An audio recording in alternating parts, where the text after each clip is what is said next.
Before we start and hop into today's incredible and very intimate conversation with the winner of last year's Shine a Light Autistic Advocate Campaign, Mr. Brian Bird. He is the founder of Autism Support Community. If you haven't met Brian yet, please go check him out on Facebook and Instagram. Join the Autism Support Community. It is a beautiful place to be. So, as I am talking about the Shine a Light Self Advocate, Autistic Advocate Campaign, and our award winner for this past year for his service to others, Mr. Brian Bird, I would like to talk about this year's Shine a Light Autistic Advocate Campaign. This was my solution, and I brought together as many of my advocate friends last year as I could. We had over 21 in oh my goodness, amazing avenues of advocacy work within our community and also globally to have conversations around, hey, what would you want to share with someone who's new, someone who maybe is late identified and they're just beginning their advocacy journey? What would you share with someone who is just starting that you wish you would have known or you wish someone would have shared with you? And we had such beautiful contributions to that conversation last year. Be sure you go check out the Shine a Light live panel from last year. We've had hundreds of people watch, and it was also aired on the podcast. So if you missed that, or if you're just now joining, by the way, hi, I'm Carol Jean. I'm the founder and CEO of Mind Your Autistic Brain. I host the talk show, The Community. I am a burnout restoration strategist. I am a late identified autistic ADHDer. I am dyslexic. I have dyscalculia. I have an auditory processing delay. I'm 48 years old, and I'm going into year 4 of being burnout, shutdown, and meltdown free for the first time in 40 years. That's who I am, or at least just part of who I am. And my heart is to serve our community and to be a connector of the beautiful light that shines in you to another person that maybe you haven't met yet. Now, I will always be the first to say, I may not be your jam, I may not be your person, but boy, do I want to introduce you to your person. And I'm okay if I'm not your total jam, if I'm not your strawberry or your seedless raspberry or whatever flavor that may be. I want to introduce you to yours. And I can guarantee you that Brian is probably going to be your jam today. He and I are going to be talking about late identification, about the process of identification. You know, sometimes do you pursue a formal identification or not? We're going to have a pretty deep and intimate conversation around this. And I hope that this conversation serves you. But before we hop into that, and I give you a little bit more information around this episode today, I want to invite you to join me. If you are an advocate, if you are a self-advocate in our autistic community, this is the second annual Shine a Light Autistic Advocate Campaign. This is what I want to do and what we are loving to do together in the month of April, because I believe in elevating our voices, in empowering who we are, stepping into our creatorship, our leadership, and who we are as beautifully, wonderfully wired, neurodistinct brains and bodies in all ways that we are. Because we are a variety. We don't look a certain way. We don't behave a certain way. We don't come in a certain color or certain culture or certain persuasion. We are all things in all areas. And I want as many of us to come together as we possibly can. And this year's topic is accessibility. Accessibility across many different areas: healthcare, education, the workforce, diagnostics, intersectional areas in our life where accessibility is a challenge.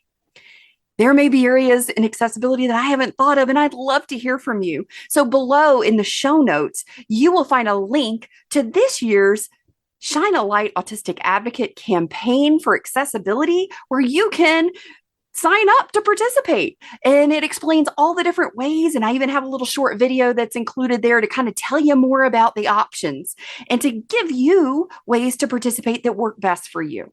Because you know what? Hey, we don't all process, we don't all communicate, share in the same way. So I want to make sure that there's a variety of ways for you to participate if you want to. You don't have to, but I sure would love to meet you and have you to be part of this amazing campaign. Last year, we had so many people participate. We didn't just do April, we did May. We may do April, May, and June this year.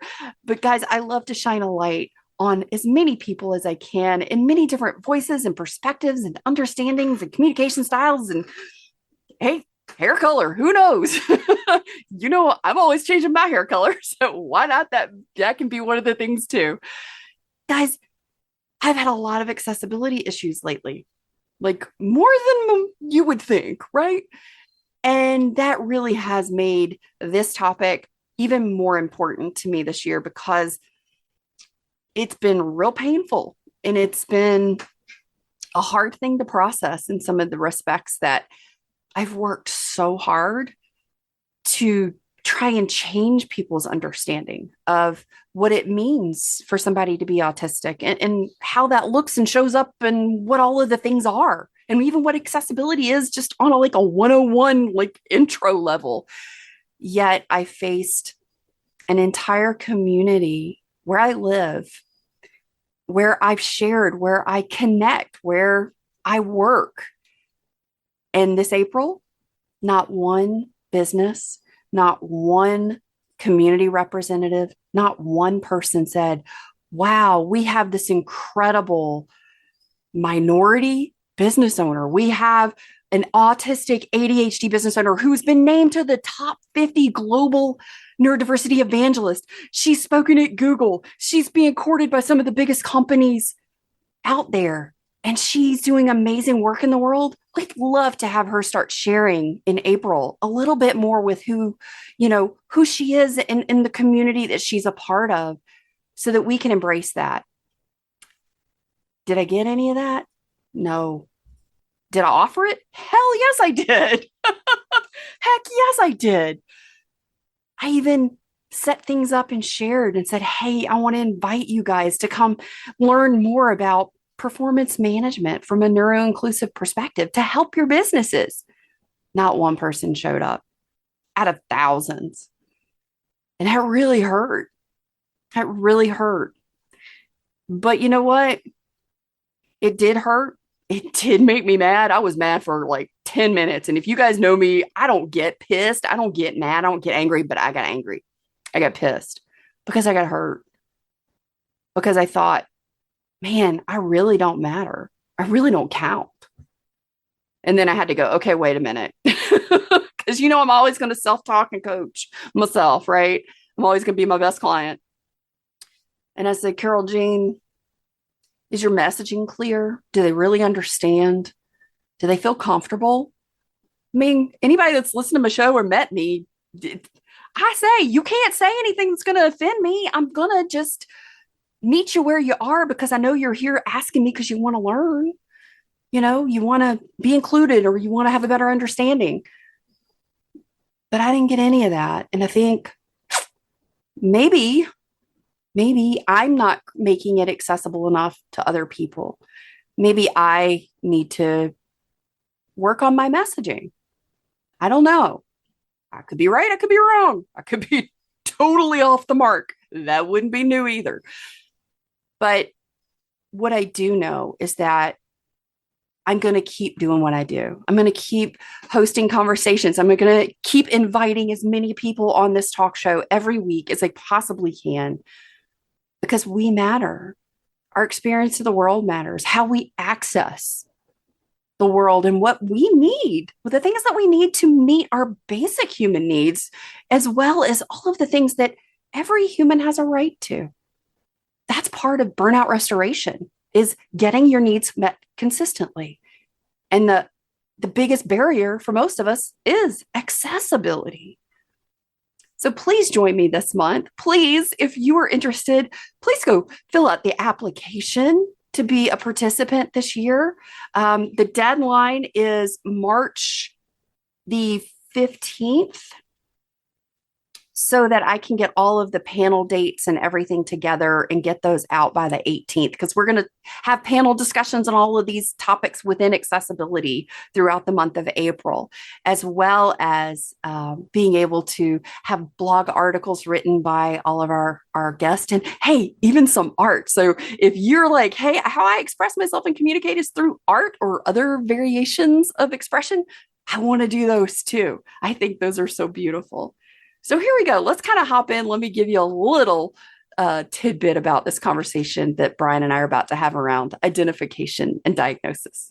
Thanks for sticking around. This intro today, it was a bit longer than normal, but I feel like talking about accessibility and sort of why it matters is important. Today, Brian Bird will be joining us, and we will be talking about identification, formal diagnosis, self-identification, and some of the things that we don't often discuss, which is how do we weigh whether or not to pursue a formal identification, and what could be the benefits and maybe some of the drawbacks that we haven't considered yet. Stay tuned, stick around, and join Brian and I for this very intimate conversation. Hi, I'm Carol Jean, late identified autistic ADHD human, and your host of the Mind Your Autistic Brain talk show and Burnout Restoration Unveilers community. You're about to experience the new way to thrive as a neurodistinct brain and body by getting off the chronic cycle burnout loop for good. By unveiling your authentic self, defining what thriving feels like for you, knowing your burnout signpost, so those top 20 burnout warning signs are a thing of the past, and stepping into your best life as the creator and leader you are meant to be. Get ready, because this is where we go against the mainstream, say no to outdated self-care tips, and we say yes to who we are in order to create an energized, authentic, peaceful, and harmonized world. Welcome to Mind Your Autistic Brain. Brian, welcome to the show. I'm so excited you're here today. Thank you very much for that very warm introduction. I'm lost for words. That's so kind of you to say those things and to give me that award as well. It meant a lot to me. I'm not good with words, but I certainly feel it. And I feel very honored that you should say those sort of things. And I have to say, I throw it back at you as well, because I've been following you a while now and your advocacy. And I'm really impressed the way you do things. You're like a sort of bridge builder. You bring people together. And I don't see many advocates doing what you're doing. You're unique in that respect, because you have the ability to bring other advocates together, create community spirits, build bridges. And I think that's brilliant. So for me, that's what advocacy is all about. So I do applaud you on your work. And I've learned a lot from you. Oh, shucks. Got you there. You did. Thank you so much. Well, I love that we're going to have this conversation today. And one of the reasons we're having this conversation is this is a topic that you are going to be sharing over the summer in 2 different conferences. At the Autism conference there in London, and also with Anna Kennedy. And I can't wait for these audiences to hear your powerful autism journey, your experiences, and your insights on this. Brian, what is one of the biggest tips or insights that you've discovered for yourself, that you've discovered in conversation with other autistics who have identified, hey, I suspect I might be autistic, or I've taken all the tests online multiple times. I've gone down all the research rabbit holes. I've been in the autistic community. I'm relating to so much, but I don't know if at age XYZ, I really need or want a formal autism identification. What would it give me? What's the point? Maybe why do I need it? Or what are some things that I might need to consider that I haven't thought of yet about seeking a formal identification? or just, hey, sitting with the knowledge that Yeah. you figured it out for yourself. What are some of those insights? Because I know you've got lots of them. Well, you know what? It's as I said, it is a hugely personal choice. I could try and answer that, but it would always be from my perspective, and that may resonate with some people, but not with others. But I think the important thing is to try and find out why we want a diagnosis and how it may benefit us, how it might benefit our family, even because sometimes getting a diagnosis can actually help the family as well. There's so many things to take on board, but I always say first of all we need to research it. We need to talk about autism. We need to talk to other autistic people if possible and get their perspective. And one thing I've learned is, to try not to generalize, because the depth of feeling and the diverse amount of feelings on this subject, you've only got to go to other people's pages and see how, some people just don't want a diagnosis and they're not the slightest bit interested. Other people feel it would give them validation and they'd find out they're authentic themselves. I think I'm a bit like that. I had to get a diagnosis. It really meant something to me. And I only saw my autism through my son when he was diagnosed. And I went on a training course, and he was about 3.5 then. And I saw all my traits mirrored in my son.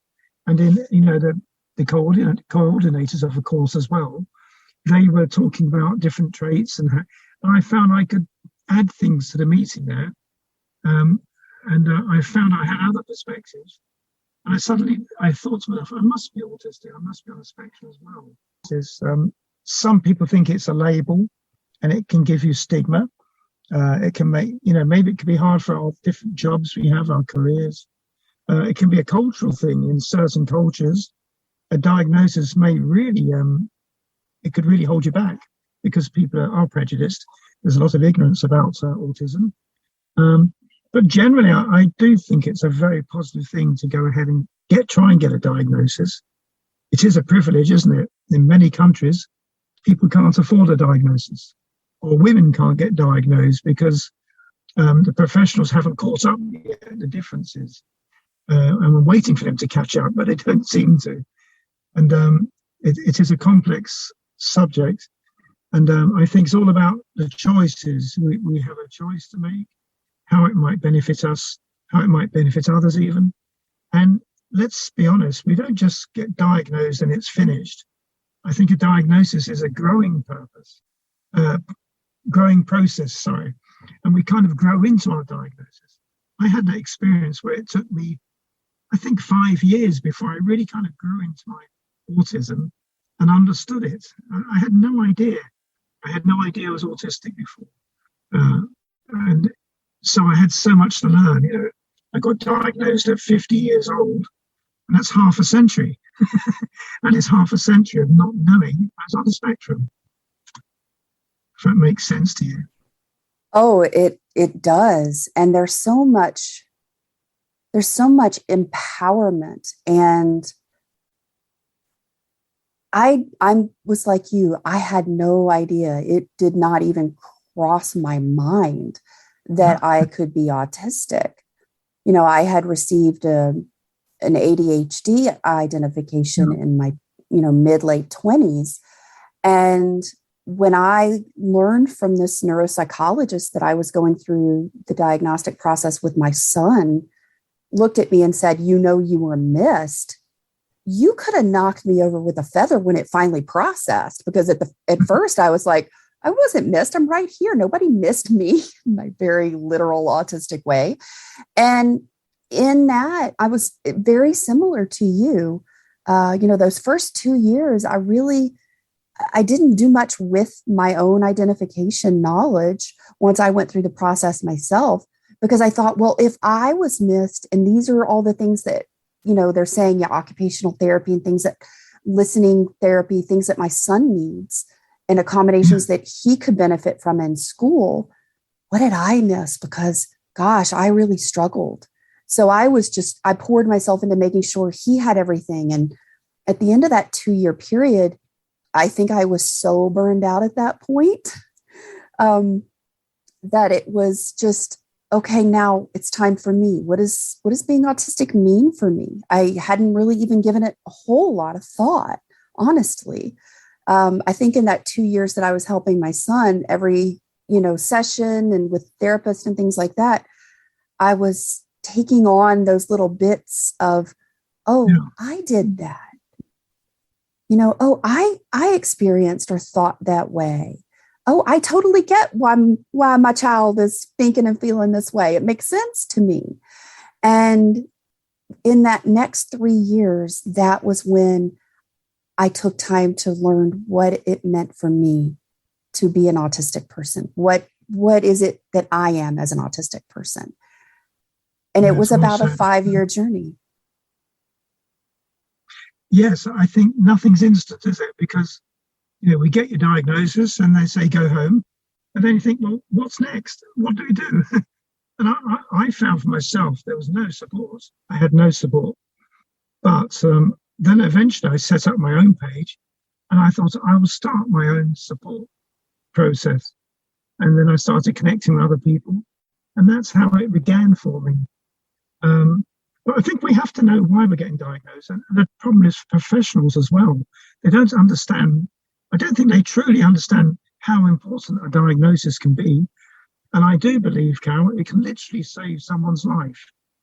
I think it's like a lifeline, because if you've got years and years of trauma, how can you heal from the trauma unless you acknowledge the trauma, put it on the table and say, this is me, it was not my fault. I didn't do any wrong, because most autistic people, I think, from my age group anyhow, they were blamed, they were criticized, they were bullied, they were punished all the time by their family, friends, and school and society as a whole. And to know those things, to know we're not to blame, and there's a reason for things, is a very cathartic. It's a healing process, almost a spiritual moment, because it all rushes at once. And then you realize, wow, I've met myself for the very first time. Imagine meeting yourself for the first time after 50 years and not recognizing, so who is that guy? Wait, that's me. Ooh, you're bringing tears to my eyes because that is so relatable.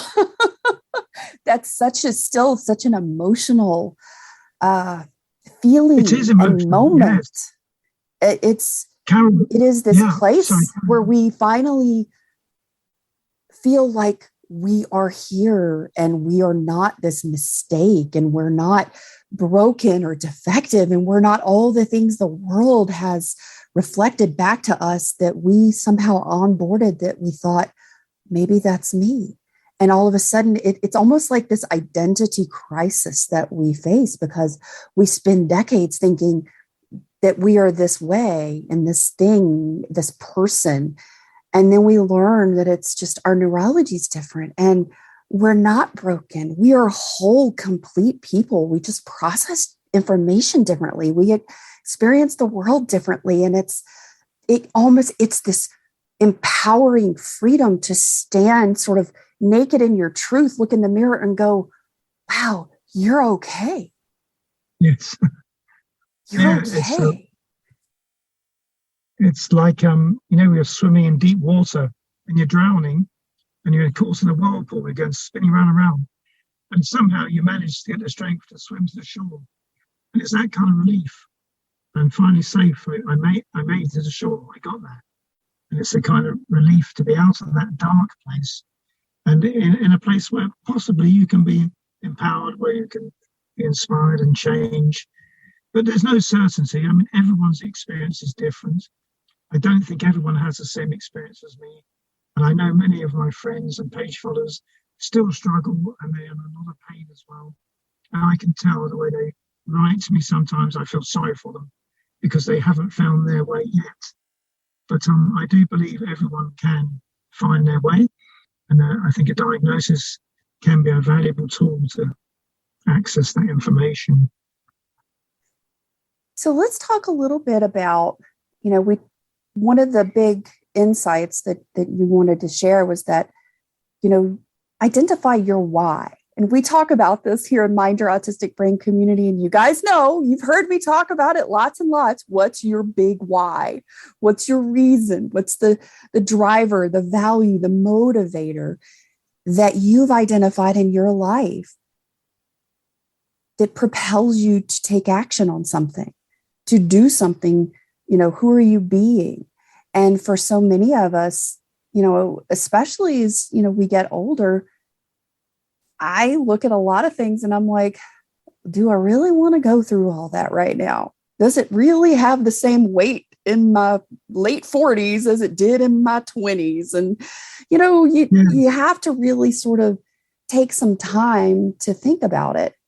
And I love what you do. And I'm such a huge proponent and supporter of having conversations with one another, finding someone who's maybe a step or two ahead of you on the journey that you're on, to ask some questions, because, sometimes I know that somebody who's ahead of me on a particular journey in an area that I would like to travel in, I like to know, well, what's the question maybe I'm not asking myself? Because it's not about asking ourselves just why. It's about asking ourselves a really clear, directed question of why. What does this serve in our emotional life? What does this serve in our mental life? What does this serve in our family life? What would an identification, formal or self-identification, serve me in my heart? How does this influence or impact how I feel about myself? I think some of those questions are things that we need to ponder. And there's things that we can ponder and reflect on in isolation, but sometimes we miss those questions that we might gain insight into or not know to ask ourselves in community and conversation with others. But you know what? If I often think, what would have happened to me if I never got my diagnosis? And believe me, it was a 3-year fight to get diagnosed. I was even planning to go on hunger strike because I was so angry that they kept turning me down and they wouldn't refer me. And I took the online test and I scored the highest possible score. I had friends who said, I probably am on the spectrum. They just kept turning me down, and they said to me, Brian, they said silly things like, you're too intelligent to be autistic. I was so angry. They said, you'll clog up the system. If we diagnose everybody, then you people like you will clog up the system. And I said, well, I want to clog up the system. I was told all sorts of things and to put me off. But the worst thing professionals said to me, and it's the very worst thing, they said, there's no help, there's no support out there, so why get diagnosed? But a diagnosis is more than that. It is it's a code. It's like going through a door with a series of codes. You can unlock it and go through that door and find yourself and find answers. And importantly, not just answers, but questions. Because when I was diagnosed, my whole life started to make sense. And my father, I found out he was autistic. I had no idea. And he treated me very badly, my father. But also I found out my grandfather, that wonderful, kind man he was, the only man I've ever truly looked up to. And I found out this kind man, this intelligent, wise man, my grandfather, died at 97, I think. He was probably autistic as well. And if I'd never known these things about them, I don't know, and about myself and how I've managed to conquer my anxiety and do things like this. I could never do talks before. I could never do a talk in front of 200 people. I was mute for most of my childhood. From the age of 10, I had no voice. I couldn't talk. I was mute. And to find my voice at the age of 50 and to be able to convey what I'm thinking, which is difficult for me, I think is a transformation that cannot be described with words even. I have no words to describe the transformation I feel I've had. But I do appreciate it's different for everybody. But we don't need need to get diagnosed to have that transformation. As you say, we can self-identify. If that's what we have to do and we can't get diagnosed, then we can self-identify. And we shouldn't be stigmatizing people who decide to do that as well. We can feel like we're autistic, and that's fine with me, I mean, some people may make a mistake. It's bound to happen. If you're self-diagnosed, you may make a mistake. That may happen in some cases. But I do believe in most cases, people are probably right, aren't they? If they feel they're autistic and they've done their research, then let's not take that away from them. Let's not harm them by saying, no, you're not. You haven't got a diagnosis, because that doesn't do anyone any good. And it's not kind either. It's not kind. No, it's not. And, there's so much conversation and sometimes debate, and sometimes, high conflict and emotionally charged conversations around this particular subject. But it is truly a very personal journey. And there is no one who is sitting in the seat or wearing the shoes or pulling up those pants or putting on that blouse and going out into the world every day, but the person who puts them on. And Yes, exactly. It is not for us to judge or criticize another person's journey to themselves. It is our place to be kind, to be gentle, to be supportive, to be respectful, and to honor and give space that another person was being vulnerable and courageous and stepping out and saying, hey, I've struggled my whole life, and this is really making sense to me. I feel like I found my people. I feel home. And why would anyone want to take that away from someone?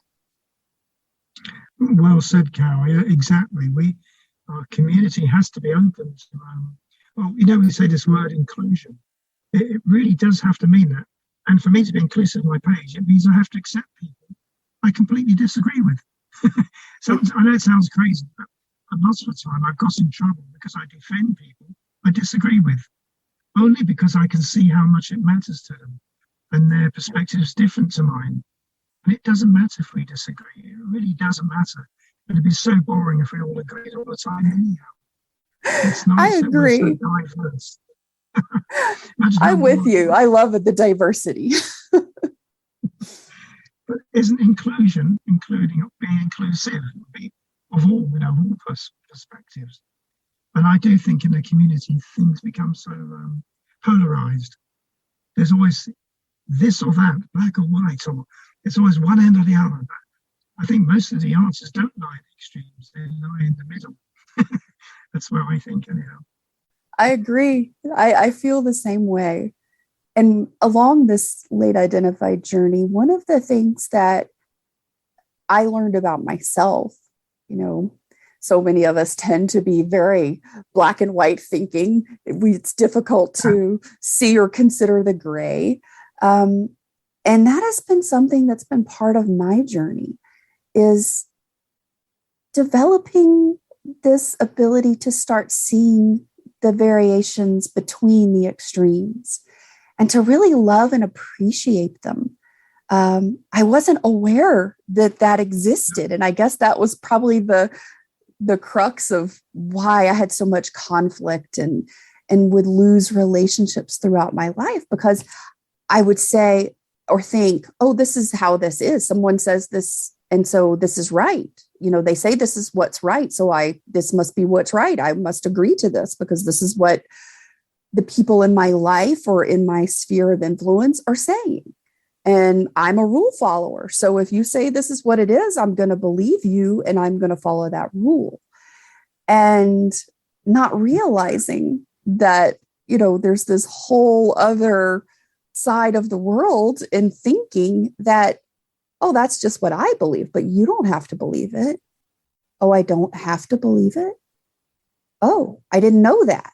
I thought because, you're a person of influence in my life and you say this is right, that it's right and I should believe you.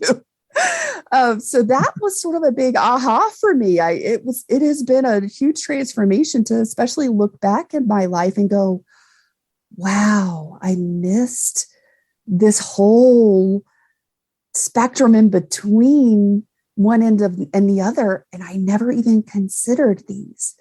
So now for me, it's I almost love more of the middle of what are the different perspectives? Share with me what you see. I want to understand your experience because I only see things one way, and there's a million infinite possibilities, and I want to know what you think.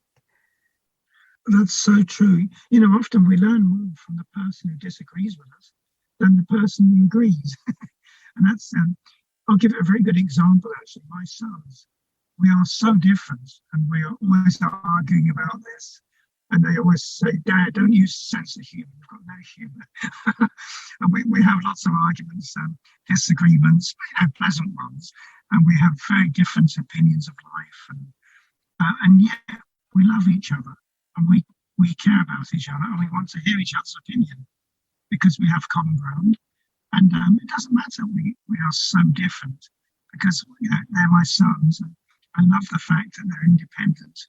And, they think I'm crazy half the time. And they laugh at me. My teenage boys do too. But, I said they think I'm crazy. I know I'm crazy. I own it, and I have the T-shirt to prove it. Exactly, yes. So, I used to be like you're saying, your black and white thing, you're very rigid and needing to be right all the time. And when I first went on Facebook, having to feel like I need to say something, post something, and I need to be right. But now I don't care about it now because I realise there's very little right and wrong. It's just lots of opinions, perspectives, and that's all they are really at the end of the day. And I think the funny thing is when I post something on my page and someone says, they inbox me and say, Brian, I'm really sorry, but I've got to disagree with you. I just don't agree with what you're saying. I said, that's fine. I'm glad you said that. I don't agree with what I said either. I love it. Doesn't matter if we agree or disagree. What matters is if we're rude to each other, if we offend each other, if we're personal, or if we humiliate each other. That matters. That's not good for anybody. But disagreement is healthy, helps us grow. Oh, it does. This is why I love having conversations with you. It always just, like our friend Laura says, you spark me. Well, there's no smoke without fire, they say. But, Brian, you make such a very powerful insight in what you've just shared. And it's one of the things that I've learned along this journey is usually when I have a very strong response, an emotional response to what someone says that I might disagree with, I found that I don't ask myself, why do they, what's wrong with them? Why do they think that? Blah, blah, blah. I stop for a second and I ask, why did I get so emotionally charged by what this person is sharing? That's a good question. Yeah, that's interesting. Yeah, that's a very good point. Very astute. Because I think I've learned more about myself. Yeah, that's a good point. I didn't think about that. Very good point. Well, you said it. I was just taking it to the next step. I forget half the things I say. That's the trouble. That's just because you're so genius and you have so much wonderful knowledge that comes out of you, Brian. I can't say that. So that's very kind of you. I tell you what, Carol, a lot of what comes out of me comes from places of great pain and suffering, and also, pain, suffering, making mistakes. In my life, I made so many mistakes, and when I was at school, or my father was criticise me. If you dare make a mistake, you'll be punished, or you'll be criticised. Or my father said, you'll be the laughing stock of the class, And I used to have this humiliation about making mistakes. But it took me years to get over that. And now I embrace my mistakes because you're only as good as your last mistake. And, I think we have to allow ourselves to make mistakes and other people to make mistakes as well. I think if we can't make mistakes, we're never going to learn. And the worst thing is to be so fearful of making a mistake, we don't even try. And that's something I do with my sons as well. I say, it's okay, you made a mistake. You take responsibility for it, own it, and let's move on. It doesn't matter. Oh, yes. Yes.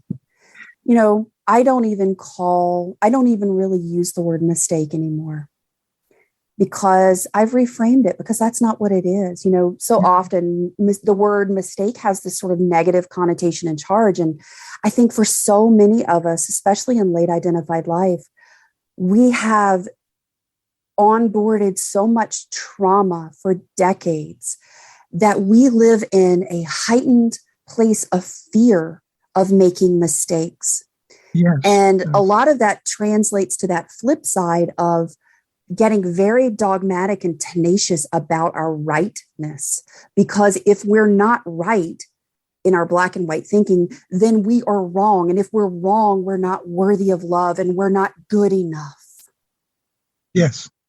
And that's Yes, that's so so true. wrong. It's not correct. It is a broken narrative that is a limiting belief that is only harming us. And that was such a big journey for me and so many of my coaching clients that we start with a conversation and they're afraid to make mistakes. And I was like, let's think about it this way. What if this is the opportunity? It's not a mistake. It's just simply a learning opportunity. It's a growth opportunity. Yes. And if we never have those happen, we are removing opportunity from our life. That's so true. That's a very healthy perspective, Carol. And you know what we say in our martial arts training? The master's made more mistakes than the student has ever tried. Now think about that.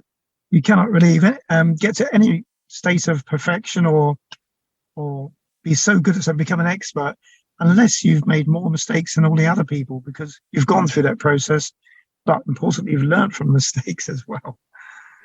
I love that. And you've posted about that on your page. Yes, many times. Yes. And every time I see it, or you are raising just a bit of a different discussion around that thought, it always stops me. You know, I was in this wonderful professional coaches training several months ago, and one of the other participants, we were talking about mistakes. We were talking about the feeling of fear, or the experience of fear. And really it's an insecure feeling. It's not feeling worthy or good enough on either a conscious or unconscious level. And what she shared was so beautiful. And I think it relates so much to martial arts and sort of the mindset and philosophy in that. And she said, we spend our whole lives trying to be perfect and not make mistakes. But if you ask someone, what is life?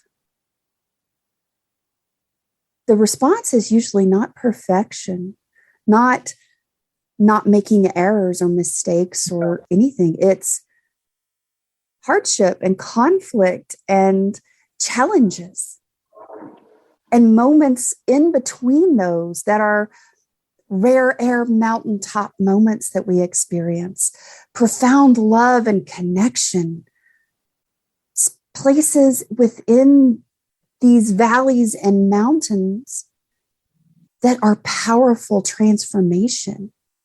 Yes. And we don't have those if we don't truly embrace life as, sort of the Japanese art form of kitsugumi, where you use gold to fill the cracks in a broken piece of pottery.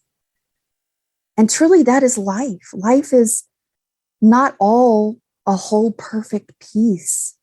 It is the broken vessel that has been put back together with these beautiful moments of gold. And if we don't have those high points and those low points, those are part of life. That is the nature of life. And when we have the expectation that those challenging valley moments don't exist, then we rob ourselves of the true experience, the growth, the beauty that life truly is. Yeah, it's very well said. Yeah, I agree with everything you say there, Carol. That's brilliant. Yeah, I think you nailed that subject there. Really good. Um, yeah, and the other thing we learn in martial arts is not to compete with each other. And I think that's the same with advocates as well. Um, we're not in competition with each other. Well, for me, I think we're here to enhance each other. And to what I love most about all the advocates is everyone is completely different. I can't think of one advocate who's the same. I've never met anyone like me, anyhow. But they're all so different and unique and have different perspectives. And that's, as you say, it's like that vase, isn't it? It's broken, but you've got all this sort of tapestry around it as well, and all these delicate, ornate flowers and pictures and things. And for me, that's how advocates are. They embellish everything. They add to the whole experience. And but it's not about competing against each other. It's being the best we can. It's about getting our voice across, but not competing with each other. I've never felt the need to compete against, or yeah, I just feel we kind of enhance each other and empower each other to do better and be our best we can be. Oh, I couldn't agree with you more. And, you touched on that before we started recording. And that just truly touched my heart because I feel the same way. I share in my unique way and in my voice, and no one else can do it the way I do it. And I don't want them to. I want them to share in their unique voice and their unique way because there's someone out there that needs to hear it from their perspective, from their voice. And, Yes, that's one of the things I say here on this talk show all the time. You don't have to like me. I don't have to be your person. That's okay. But what I want to do is introduce you to your person. I want to help you find your connection, your community, the person that just sort of speaks to your heart. Exactly. Yes, I agree fully. Those wise words. I love what you said, and I'm going to add this to this conversation as we're wrapping up. Okay. You said, as advocates, those ahead of us, those with us on this same journey, those who are just coming up, who are new and just entering the space, we all influence and contribute to one another. And I love that you said, I have a little piece of all of my advocate friends as part of my journey. And I truly believe I do as well. And you are a big part of me. And I want to thank you. Well, thank you very much. It's very humbling. Thank you. But also, likewise with yourself. I started to see how you do things and how you manage to bring people together and sort of you build a sort of community, a safe space for people. And I've always been very impressed with that. So I've kind of sort of learned from you as well, and trying to get that into my work as well. I remember when I first came on Instagram 2 years ago, Charlotte was one of the first pages I saw, and I was amazed by her visual presence and the way she did things, these beautiful photos and her gushy sort of posts and things. And then I said, I must get on Canva and try and make some memes because I've never been good at that. But I thought I must give myself a better visual perspective because I'm a visual person anyhow.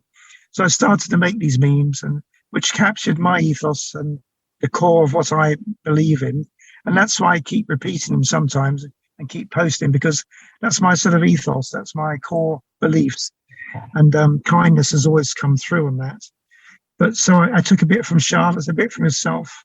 You've got Callum as well, Laura. There's so many, and you can't help but being influenced by their, what they do. And it's a blessing, isn't it? It really is. And we're talking about our friend Charlotte from the Spectrum Girl. And guys, Yes. If you're not following her, you need to go check her out. I love that because, some of the things that I've learned and sort of tweaked as far as, posting and sharing things like that, I learned from Callum.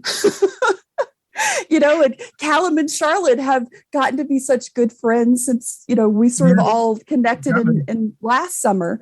And it was so wonderful because I love to introduce people. So I love to see these relationships and collaborations bloom between people that I know that I introduced. That just sparks my joy. But that's a great quality to have, Carol, to be able to introduce people and sort of connect people. Is quite rare, because as you say, a lot of advocates, we're all kind of isolated and occasionally bump fists and say hello.